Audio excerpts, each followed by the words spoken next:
don't think I'm ever getting better, and I won't escape this hell. I'm just so sorry, I'm singing. No, point of the video. I'm thinking about quitting therapy again.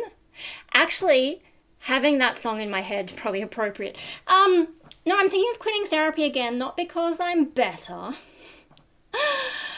There's a few reasons. Okay, so one thing, I was waiting for the budget to come out, which, if you're not an Australian or just don't pay attention to politics, every year around May, the government says, here's what we're spending money on, and it's called the budget.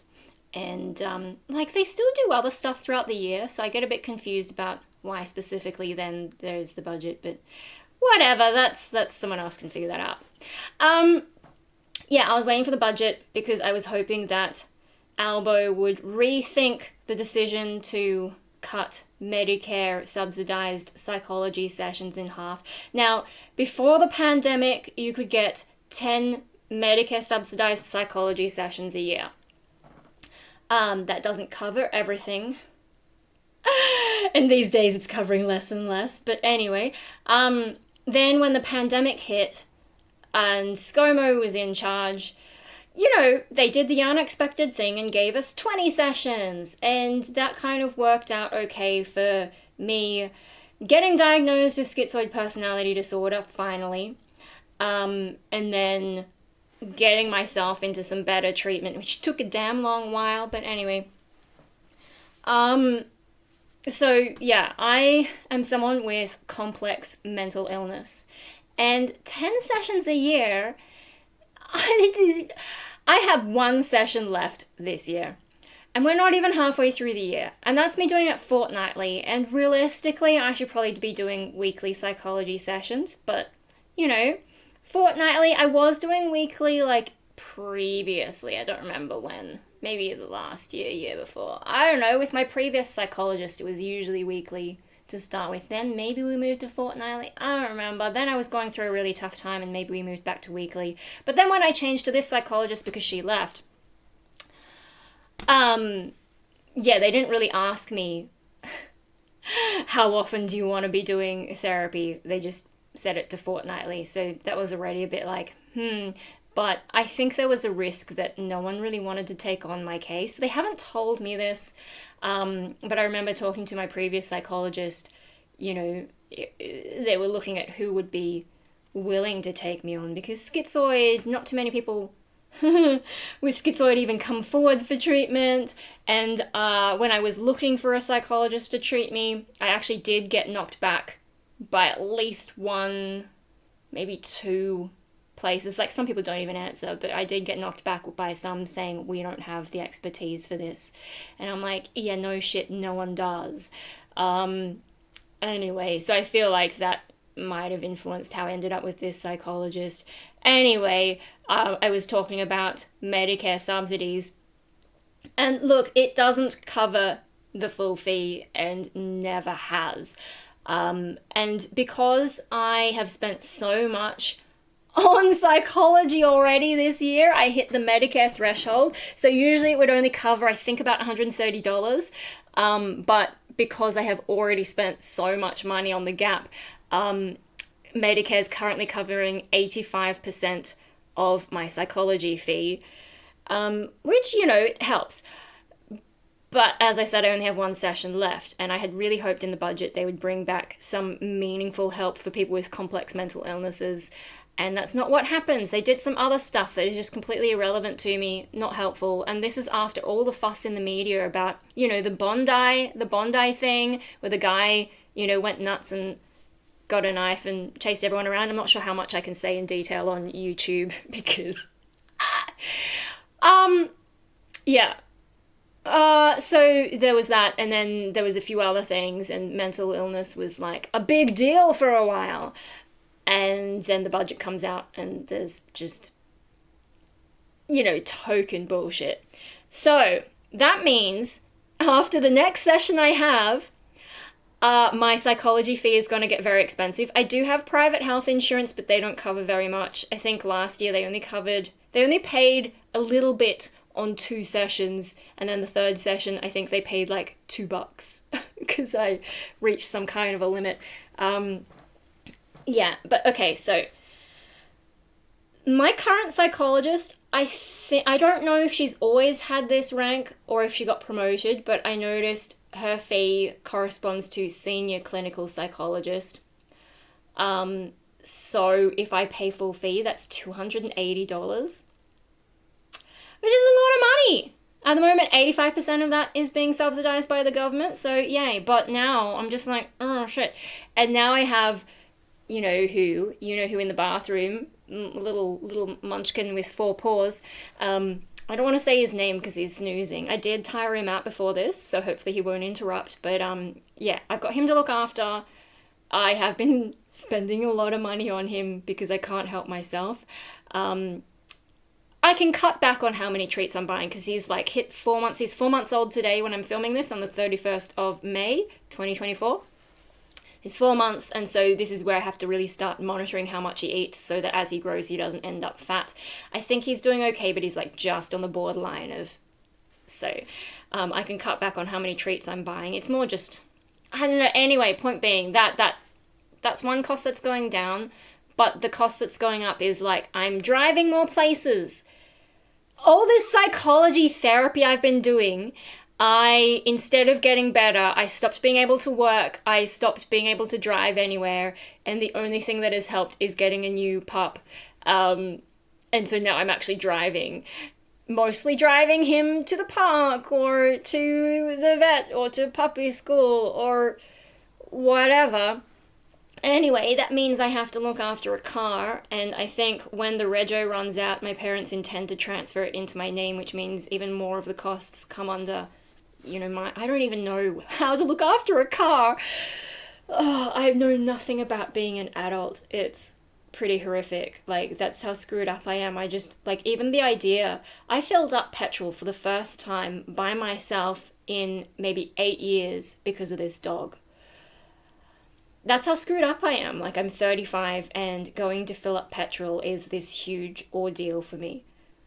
Until I got this dog, and now I managed it okay. And actually, the car runs so well. It was on 2 bars of petrol, which I know is plenty, but this car just runs so nicely on a full tank. Anyway, it's an old car.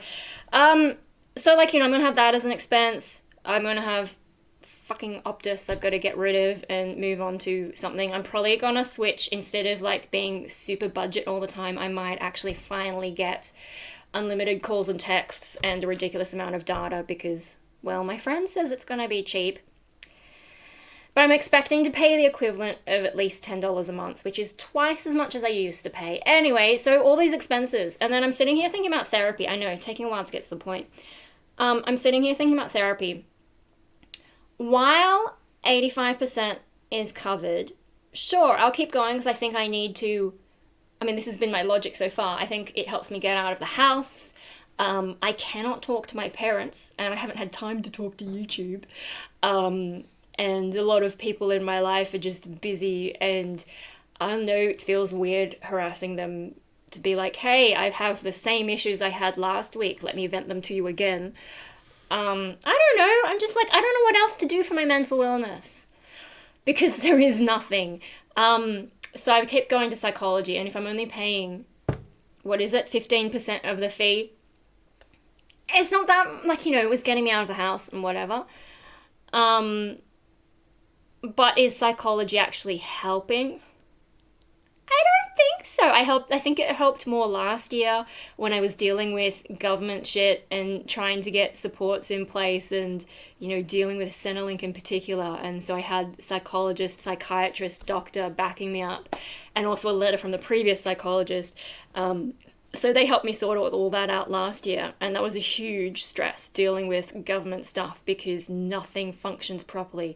Except once I got all this paperwork, suddenly, I think I must have ended up on some kind of Centrelink list where it's like, this is a problem case, just like do whatever to get rid of them. So they don't bother me anymore, thank God. I don't know, maybe that's a sign that I'm actually doing a lot worse than I think I am. Because if you can convince the government that you're that screwed up, it's actually really hard to do. So I'm just like, there's this thing where people with mental illness often don't realize how much it affects them. And I think I've got that in a big way because, I'm reasonably intelligent and I was a high achiever and, I seem articulate and I seem to be, on the surface, it looks like I have my shit together, but I actually really don't. Like the whole petrol thing. So I think I do have a poor idea of actually how badly I'm doing. And I think that's a defense mechanism because if I knew how badly I was doing, maybe I wouldn't be able to get out of bed, which has happened to me in the past.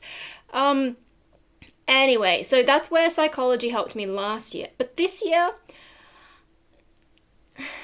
I don't know. Last year I also had more problems with my parents. But once Hope passed away and they saw how badly I was doing, like I really spiraled, they cut me a bit more slack. And I think Dad's been trying a little bit harder. He's not great at it, but I feel like he's been trying a bit better. And every now and then I just blurt something to him instead of like holding it back or trying to be tactful. I'm just like, oh yeah, like I don't want to be here. I don't even know why I'm putting all this effort in. Like I'll just say stuff like that and, just morbid stuff. And he's sort of like, but why? So I've been able to just be like, I hate being alive. Too censorate for YouTube standards. So yeah. But then since then, like this year, what has psychology done for me? I don't know. And see, the thing about the schizoid stuff, and I know people want me to talk about schizoid all the fucking time, I don't think that's really hugely a problem, or like it is a problem, but there's nothing I can do about it. A lot of the issues that I think have influenced me developing schizoid personality disorder, it's to do with the environment I live in, and I still live in the same environment, and I don't have any viable options to escape without affecting my depression worse. Like when I balance things up, leaving here, I would have basically no money, nowhere to live, definitely not anywhere near this comfortable. So I would probably just end up on the street in a ditch and die. That's just, I can see myself going that way because like the idea of having to handle everything is worse than just continuing to put up with the noise. And oh my God, because of this dog, I wake up so early and I experience the family chaos. And now I'm like, no wonder I'm not a morning person because who wants to be around all that noise and the kitchen is so crowded. Just trying to get past everyone and no wonder I will constantly sleep in. I mean, I used to think it was just because when I got up early, they would make me feed Mikey, my disabled brother. So why should I get up if I'm just going to be made to do things that are, he's kind of gross. But no, actually, I think it's also the chaos and just being around too many people, and I just want my own space. I just want the quiet time. I just don't want to be around all that. Anyway, where was I going with that? Therapy, schizoid. Yeah, I can't escape this situation, and no amount of psychology is going to change that. And I don't know, do we talk about coping mechanisms? A little bit, but mostly what happens with psychology these days is I go in, she asks me how my morning was and how my week was, and a lot of the time I can barely remember what my week was, which is why I write notes and email them to her, usually the night before, which I used to have an online journal kind of thing, but she didn't really log in to read them until the night before anyway, or so like why... I with the whole computer transition as well, things just got crazy. So I ended up just writing them in a WordPad document and sending them off. And I don't even know how much she reads, whereas my previous psychologist read everything. Everything. And if you know what my videos are like, you can guess what my writing is like. And anyone who's actually seen my writing... Yes, so that psychologist read everything. This one does not. And I can tell she does not. And I tend to assume that she hasn't read everything.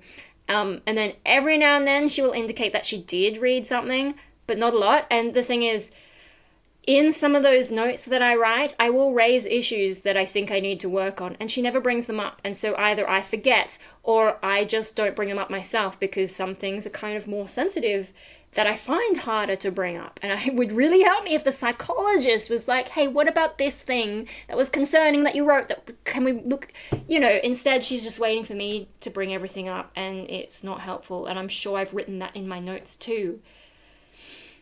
So yeah, we go in, I talk about my week, and I'll ramble about stuff. And I feel like I will raise an issue, and I will say, and here's what I'm doing about it, and here's my strategies. And she rarely has anything to add to that. Every now and then she'll say, oh, what about this? And I'll be like, yeah, I've done that, and here's the reasons it didn't work. Or I've considered that, and here's why I don't think it's a viable option.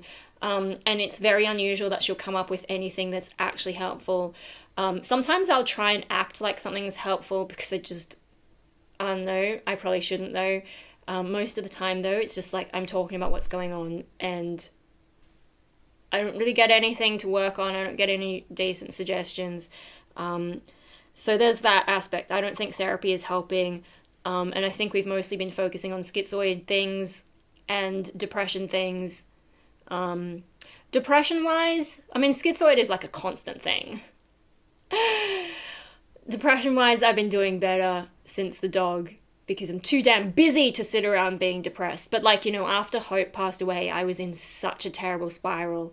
And so as much as Triton sometimes, I said his name, as much as he sometimes frustrates me, I think overall, I'm not breaking down as much as I was before I got him. So that's probably a sign that he is helping.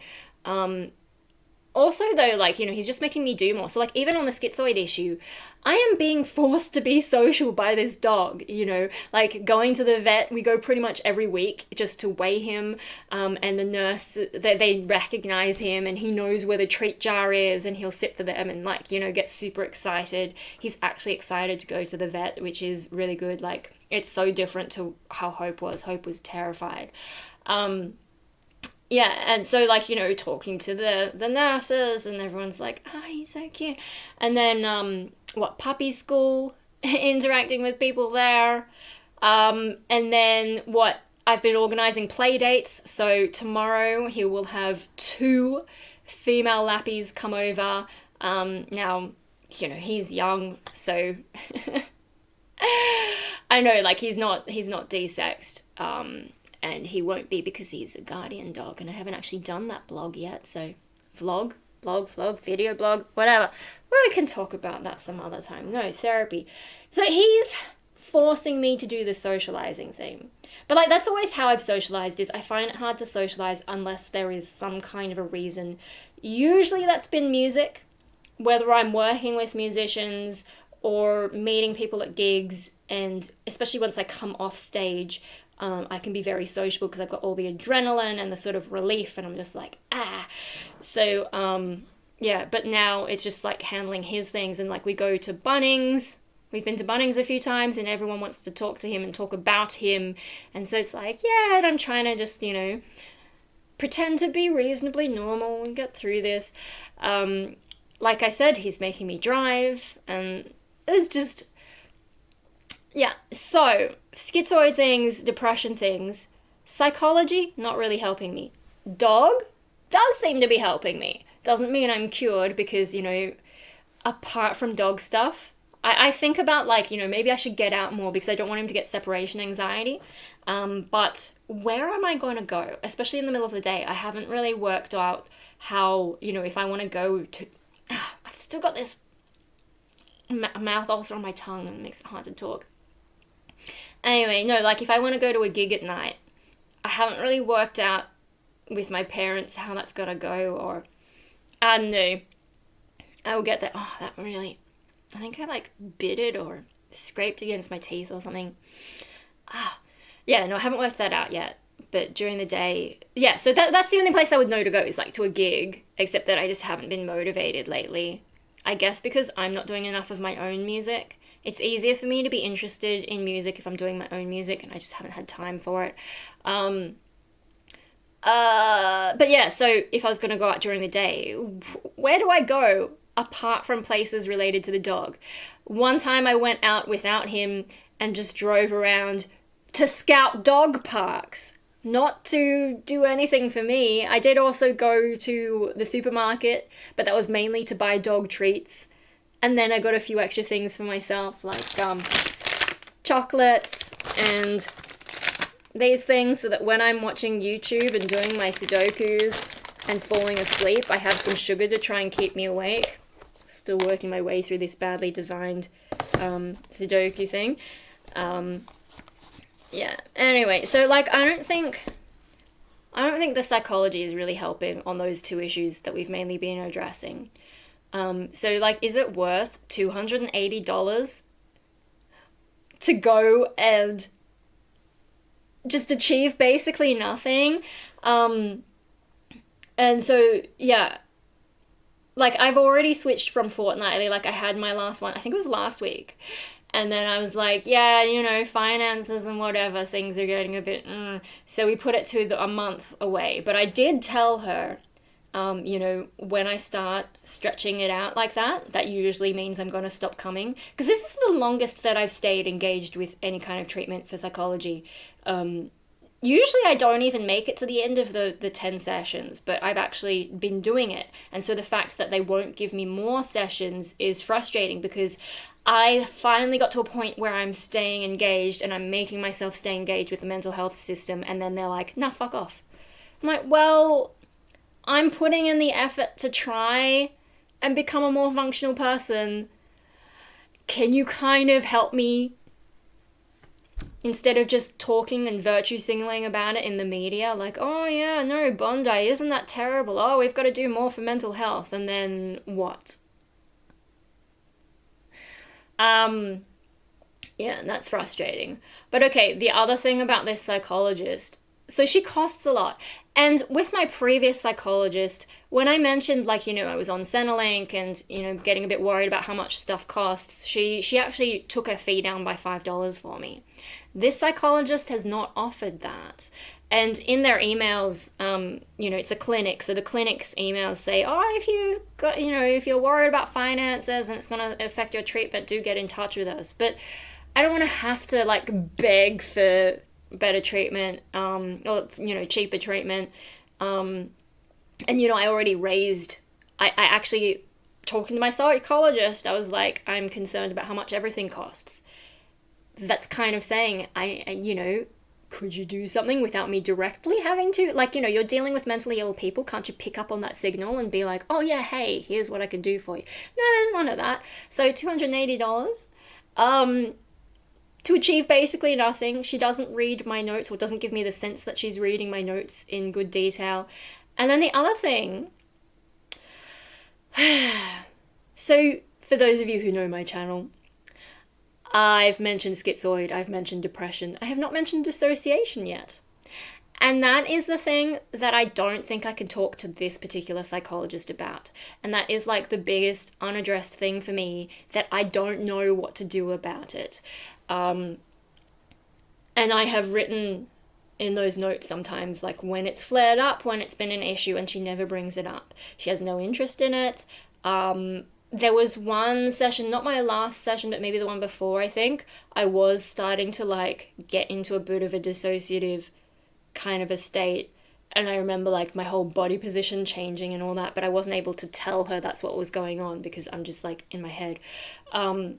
And she was just like, you know, I tried to describe some of the feelings without getting too deep, like too obvious about it, and she just thought I was hungry. And I'm like, yeah, no. And so by the time I got home, I was, like, more properly dissociating. Yeah, and then I've just had, like, every now and then it'll flare up. It's not as big an issue as it used to be for me, but every now and then it'll flare up. And the other night I had a dream about it where I was, like, to use DID terminology, I was switching in front of someone, or, like, almost switching. I don't want to describe it too much because that'll make me get a bit. But yeah, so, like, I think in part because of the dog, I'm not able to do a lot of my own life. And I think, like, I'm starting to reach a threshold where it's like, you know, the steam is starting to really, like, and I'm starting to feel that kind of restlessness more and more and more. And, you know, I don't know if it's going to become more of a problem again, because it kind of, like, goes through phases in my life. But these days, sometimes it'll seem like I'm about to go through another set of like dissociative experiences. It'll get almost to that point and then it'll just drop off. So I don't know which way it's gonna go. But if it doesn't drop off, like, what am I supposed to do about that? And it would be really good to talk to a psychologist. So instead of the internet, because I wouldn't trust the internet. God, the internet wants me to be things that I'm not. So, yeah. And I wouldn't go back to the dissociation specialist because she's the one who told my old psychologist that I had a possible diagnosis of dissociative identity disorder, which I disagree with, and I think I've talked about in another video. Yeah. So, like, I need a kind of a balanced view. And I think I'm just like, the other thing is when I tend to quit therapy, it's also because that part of me doesn't feel like it's getting enough. Like, I might be fine continuing to come to therapy because I feel like I should and I'm trying to do the right thing. But that part of me will be like, nah, fuck this.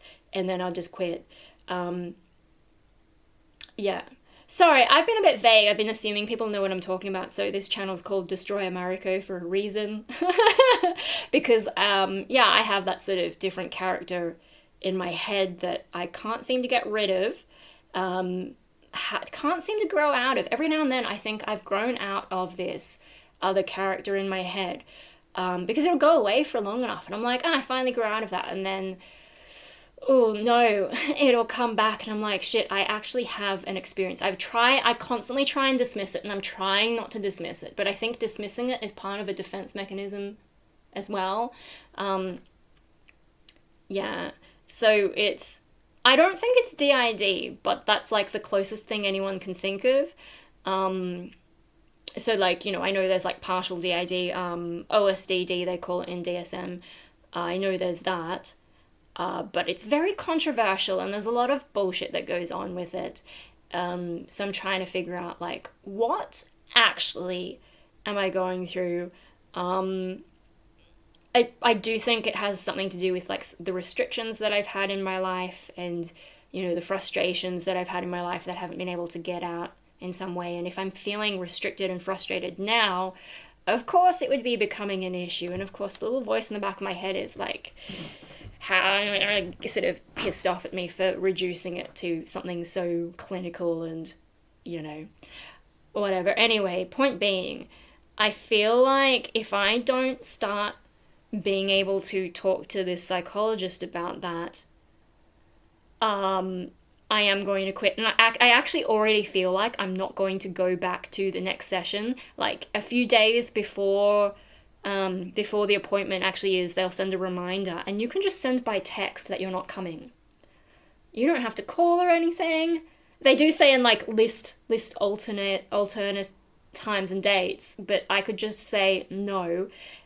And will they follow up? The psychiatrist didn't follow up because they had a similar system. I just said no, I'm not coming. I think it was just N. You don't even need to say no, you just say N.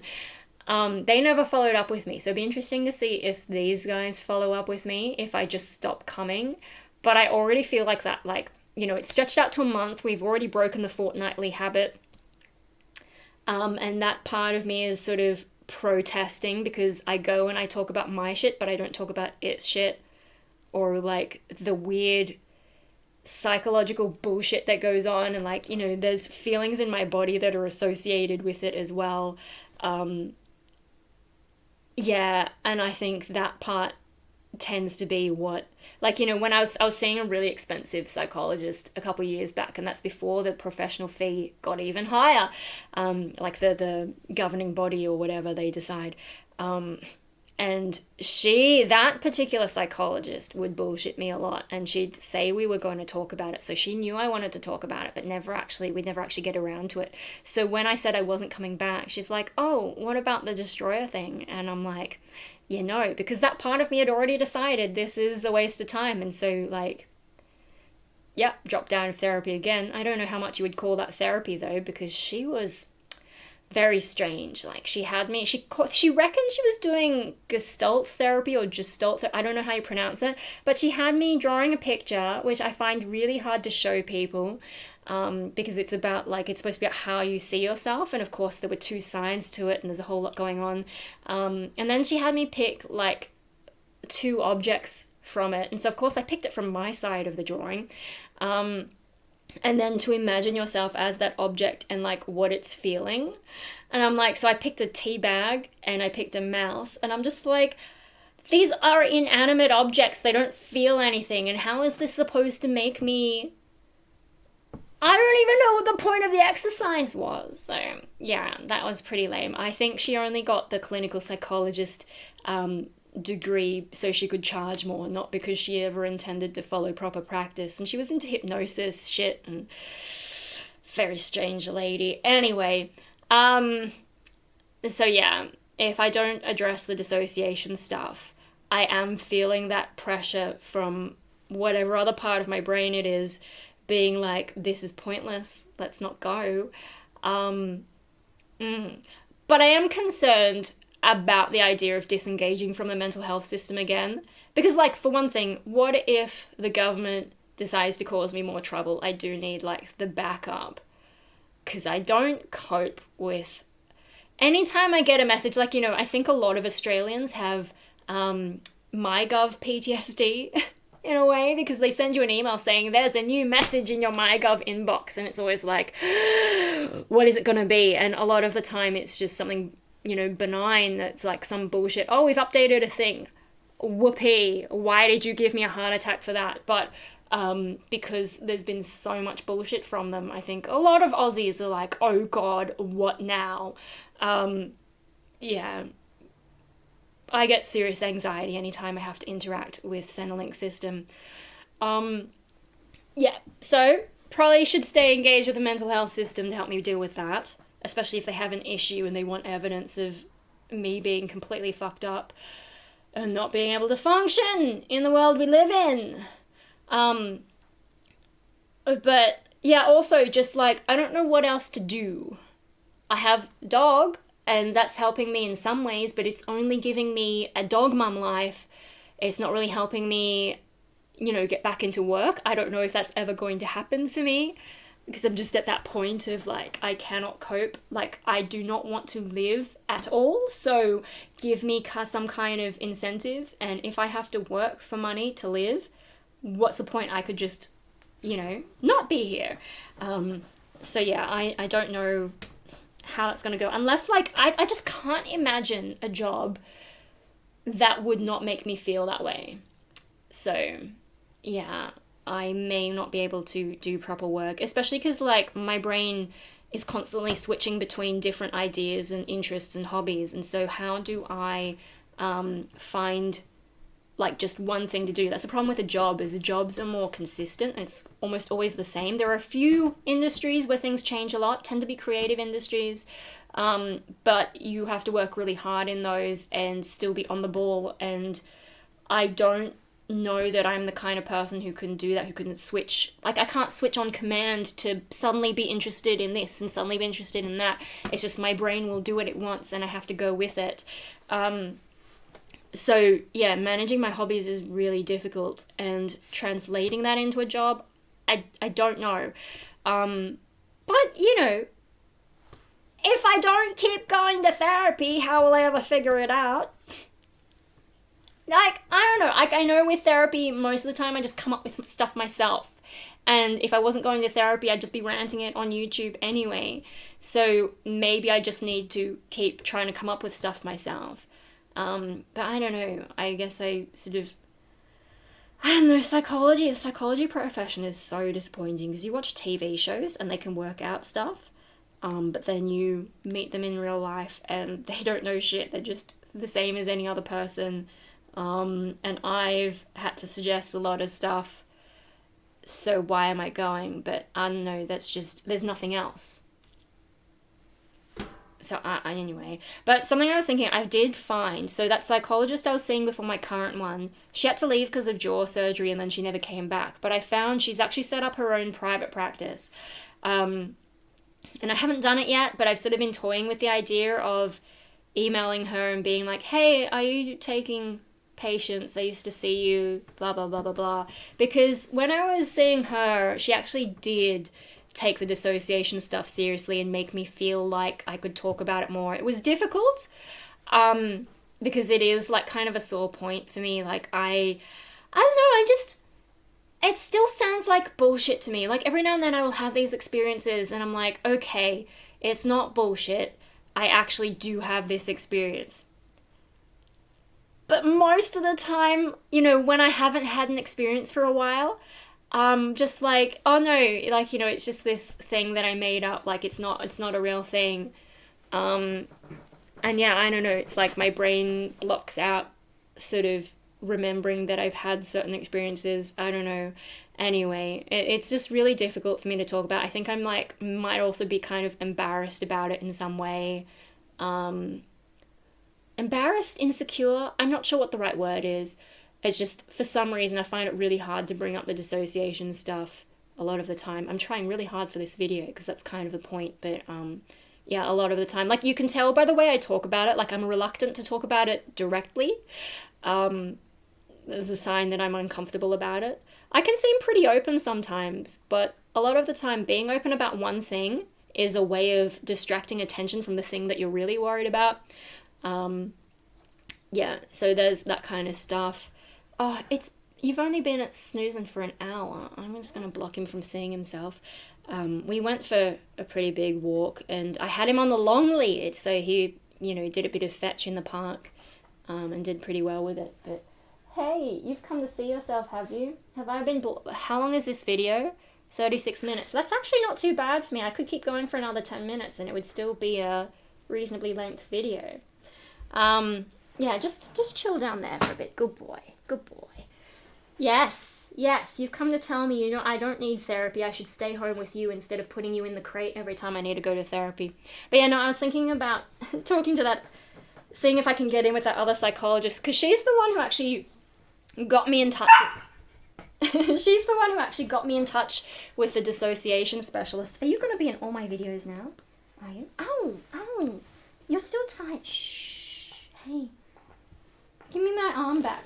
Can I have my arm back? Do you mind? Look, I'm not ready to be dog mum mode right now.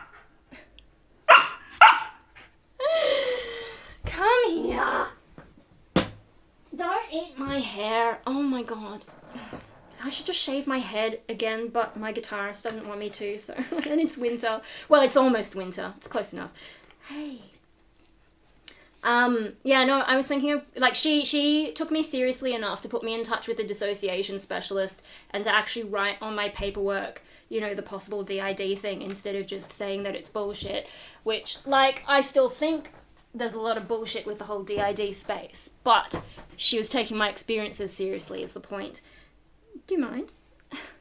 You can bite me gently. Yes, you can bite me gently. I'm still talking, okay? You gotta get used to me vlogging, because that's a big part of my life. Yes, it's not just about filming you. Ow. Gentle, babe. Yeah, okay. Yeah, just nibble on my thumb. Ow. There we go. That's it. Yeah, so maybe she's more comfortable for me to talk to. I think also she knows that I'm a very, like, science-oriented person, and so, you know, she was worried about sending me to the DID person because she knew they did EMDR and that I would not be impressed with the evidence for EMDR, especially once that lady tried to sell me EMDR for depression instead of PTSD, because I know it has there's some evidence suggesting it's okay for PTSD, but she was trying to tell me there's evidence for depression. I'm like, no, EMDR, and she's trying to make it hard for me to, like, not turn up, and I'm like, Anyway, so, yeah, that's the DID specialist, bit iffy, but at least that psychologist knew I might, and, like, warned me that that might be an issue for me with seeing them. So she understands that about me, and she also understands that I'm very hesitant about DID-related space. So, you know, like, I guess I sometimes worry that if I talk to these people about, you know, having a different version of me in my head, that they might humor it too much. And something my ex did as well. And so, you know, with the whole DID thing, there is that, like, iatrogenic thing where the therapist convinces a person that they actually have different personalities. And so I sort of worry a bit that if they took me too seriously and tried to make me switch in front of them, which I haven't done in front of anyone in a long time, and I don't intend to. Yeah, I just don't, like, that part of me would definitely love to be humoured in that way, but I'm a bit more careful in terms of, like, I really shouldn't let that happen, and I don't want to become, like, one of these YouTubers who's like, ooh, switch caught on camera. I don't know, I might have done something like that, like, when I first started my channel 15 years ago, or however long it was.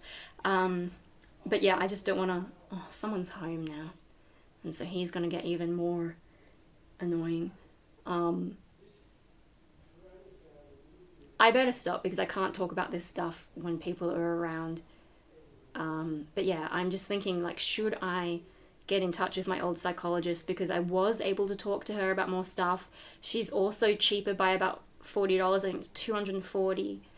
I don't know if she'll have a waiting list or if she'll even have openings at all, because it's hard to get into a new psychologist. So that's the other thing, is like, I found his itchy spot. Oh, did I find your itchy spot? Oh, it's itchy. Oh my god, it's itchy, isn't it? Yes, you got so much fluff. Oh my god, there's friends over as well, my parents' friends. Yeah.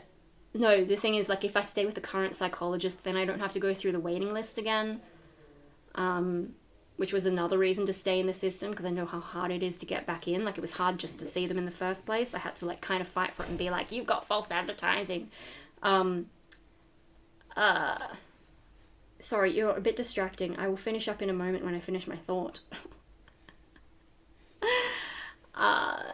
But yeah, I don't know, like, maybe I should just send the email and see if that other psychologist will fit me in, because, she understands the evidence, and she understands, like, my sensitivities and what I was trying to achieve, and, like, not going too far with, like, just believing every bullshit idea that comes out of my head, but also not dismissing it. I think she had a decent balance, whereas this psychologist just doesn't really want to talk about dissociation, which is fair because it's a controversial area, but I do have these weird experiences, and I do need some kind of help figuring out what to do about it. That's you on the screen again. You are so beautiful. I guess it's time for me to go into dog mum mode, which, after talking about dissociation, I tend to get switchier anyway. Switchier. That's not the right word. It's a sort of an agitation thing that I'm sure I've mentioned previously. I don't know how to describe it. Anyway, I better stop because it's getting too difficult with him being awake and people being here. I'm feeling too uncomfortable, so hang on. Let me just get the mouse and press stop if you don't mind. He's eating my chair. Hey! Look, I got your treats. I gotta finish the video. Excuse me. Let me just press stop.